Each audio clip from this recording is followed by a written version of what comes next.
Qu'est-ce que t'en penses de Christina Aguilera?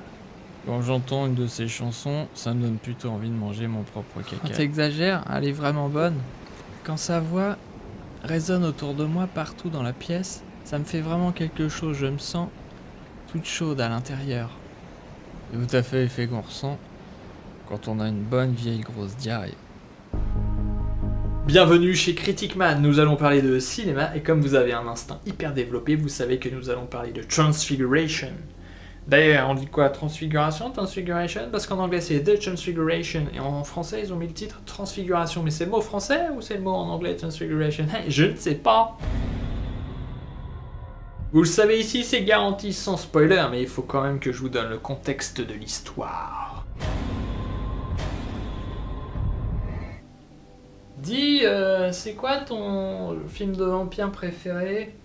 Je dirais que c'est l'ombre des vampires notamment, c'est très réaliste. Ah, dis, tu parles beaucoup de vampires, c'est un peu chelou. Et de fait, la nuit venue, ouh, je suis un peu naïf, je vais dans des endroits sombres.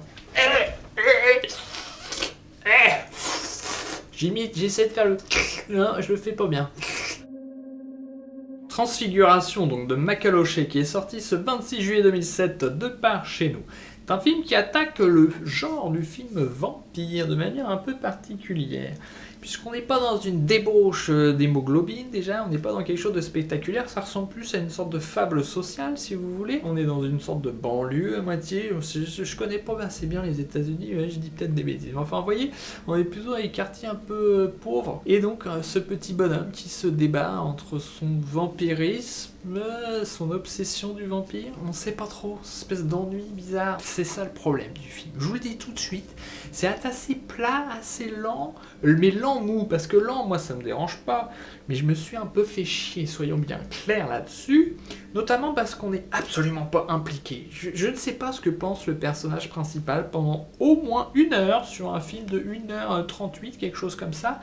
C'est problématique, notamment le personnage féminin qui l'accompagne, est très basique et surtout n'évolue pas du tout. Le frère aussi du personnage principal de Milo n'évolue pas du tout. On ne sait pas pourquoi il passe sa journée entière dans un canapé. Ça va pas. Il faut construire quand même des enjeux, même si tu veux faire un film un peu différent. Je comprends l'idée très tard dans le film. Voilà, ça c'est pas possible, ça n'est pas possible.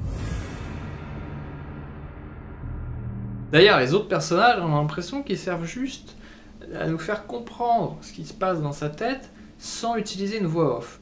Vous voyez, ils n'ont pas de corps, on se dit pas ils existent et on raconte leur histoire. Vraiment, il y a un côté artificiel là-dedans qui m'a dérangé, qui m'a ennuyé. C'est plutôt une recherche de quelque chose de subtil et différent. Donc forcément, on peut être déboussolé, mais malgré tout, on est là, on se dit, bon, il est impassible, il parle jamais, il n'y a pas de voix off. C'est difficile de rentrer en lui parce que tout le film repose sur sa psychologie.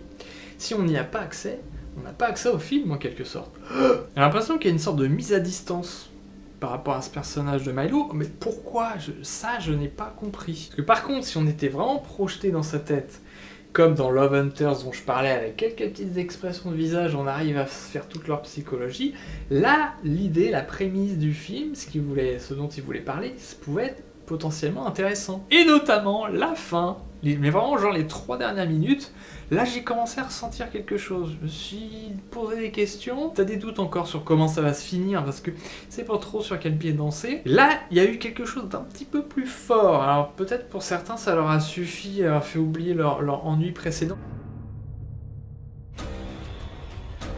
Je veux revenir quand même sur l'ennui. C'est pas je me suis fait chier, j'avais envie de me barrer. À certains moments, oui. Mais il y a une espèce quand même d'ambiance, d'atmosphère qui fait que tu te poses et que tu peux apprécier tranquillement. Ça, c'est pas mal. Mais ça manque beaucoup de relief et ça monte jamais en intensité. À part, comme je vous ai dit, cette fin qui devrait je sais pas, peut-être arriver plus tôt quelque part, ouais, puis après faire des flashbacks, j'en sais rien, mais faire en sorte que ça se bouge.